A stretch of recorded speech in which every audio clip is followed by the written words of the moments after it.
Kita masuk ke penulisan struktur kontrol PLSQ5. Tujuannya kita dapat mengidentifikasi penggunaan dan macam-macam tipe struktur kontrol, dapat membuat perintah if menggunakan ekspresi case, membuat dan mengidentifikasi macam-macam perintah perulangan menggunakan tabel logika, kontrol blok menggunakan nested loop, dan tabel. Tujuannya kita agar dapat mempelajari kontrol kondisional dengan menggunakan if dan perulangan. Lalu untuk penulisan if, cara penulisannya yaitu if, condition, dan statement apa. Kalau else if kondisinya apa, dan apa. Else juga sama, lalu diakhiri dengan if. Jika pegawai dengan nama kids di set manager ID sama 102, berarti if upper v underscore last name sama dengan kids dan v manager sama dengan 102. Perintah if sederhana untuk contoh berikut ini: jika variabel v underscore name sama dengan Vargas, maka set job ID sama dengan sref, set department number sama dengan 80.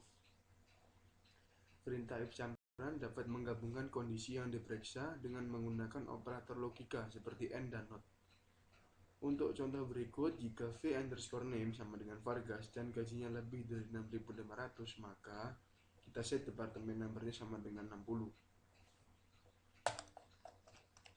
Alurnya, if kondisi, jika true maka menjalankan action, lalu jika tidak benar maka else actionnya dijalankan. Perintah if dan else. Untuk contoh berikut, set variabel bulan v underscore 5 years sama dengan true jika hire date lebih dari 5 tahun, jika tidak variabel di set false. Berarti declare v underscore hire date 2 sama dengan Desember 1990, v underscore 5 years bulan begin.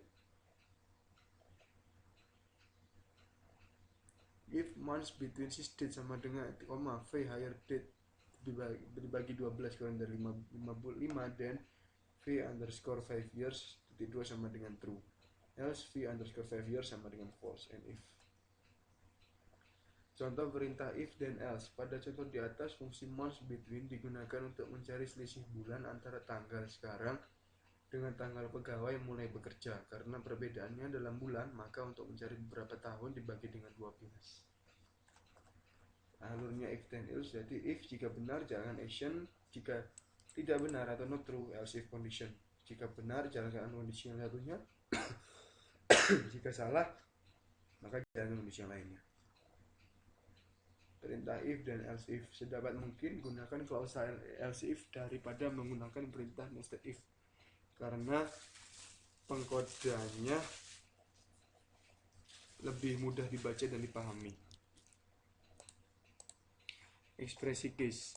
Ekspresi case menguji suatu variabel set color selector di antara beberapa alternatif ekspresi. Jika salah satu dari ekspresi memberikan nilai true, maka perintah case akan mengembalikan hasilnya. Contohnya case selector when expression 1 dan result 1, when expression 2 dan result 2, dan seterusnya. Contoh ekspresi case. Pada contoh ini, ekspresi case digunakan untuk memeriksa nilai dari v underscore grade dan memberikan hasilnya pada variabel v underscore appraisal. Sini case v grade, v A, dan excellent. Selanjutnya lalu di print.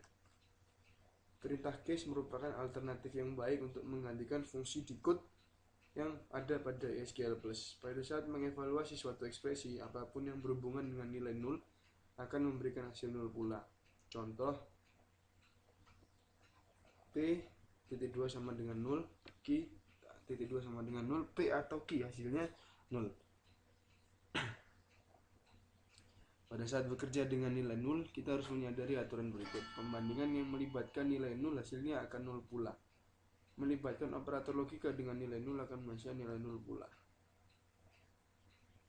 Menangani nilai 0. Contoh, X sama dengan 5, Y sama dengan 0. Jika X tidak sama dengan Y, then akan menghasilkan nilai 0, bukan true. Ini tabel logikanya seperti berikut, bisa Anda baca sendiri. Lalu kondisi bulan. Apa nilai dari variabel v underscore flag untuk setiap kemungkinan nilai v underscore other flag dan v underscore available flag seperti yang ada pada tabel.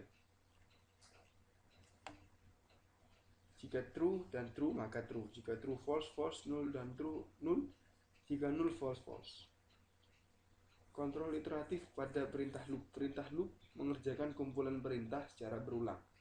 Ada 3 macam loop. Yang pertama basic loop, perulangan tanpa kondisi. Yang kedua for loop, perulangan berdasarkan nilai variabel counter, sudah diketahui berapa kali akan dikerjakan. While loop, perulangan berdasarkan suatu kondisi.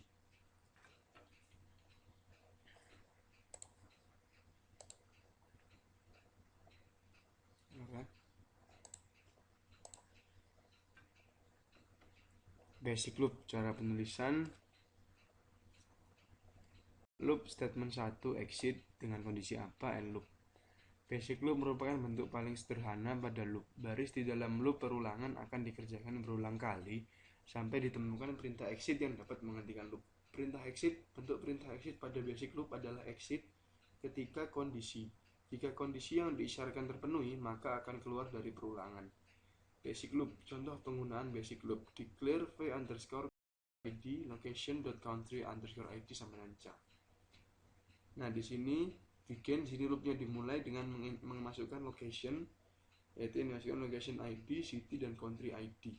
Nilainya apa, lalu exit ketika kondisi apa. While loop, penulisannya while, condition loop, statement 1, statement 2, and loop. Gunakan perintah while loop untuk mengulang sekumpulan perintah selama kondisi yang ditentukan bernilai true.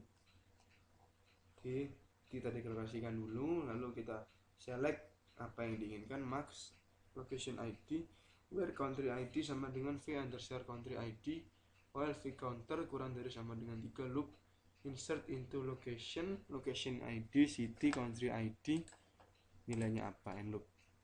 Itu untuk for loop sama, yaitu for counter in, lower bound, upper bound loop, statement 1, statement 2 loop. For loop digunakan jika berapa kali pengulangan telah diketahui. Variabel counter pada for loop dideklarasikan secara implisit, tidak perlu dideklarasikan.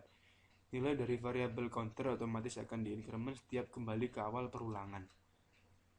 Perintah reverse tidak berlaku dalam hal ini. Jika lower bound lebih besar dari nilainya, maka perulangan dijalankan sekali. Jika sama, maka perulangan akan dijalankan sekali juga. For loop, counter hanya digunakan untuk menandai perulangan pada loop dan tidak didefinisikan di luar loop. Tidak menggunakan variabel counter sebagai target dari suatu penandaan. Pada saat menulis for loop, lower dan upper bound tidak perlu harus numerik, bisa juga ekspresi. Jadi contohnya declare v_lower number titik 2 sama dengan 1, v_upper 100. Begin for in v_upper loop and loop end. Petunjuk umum penggunaan loop.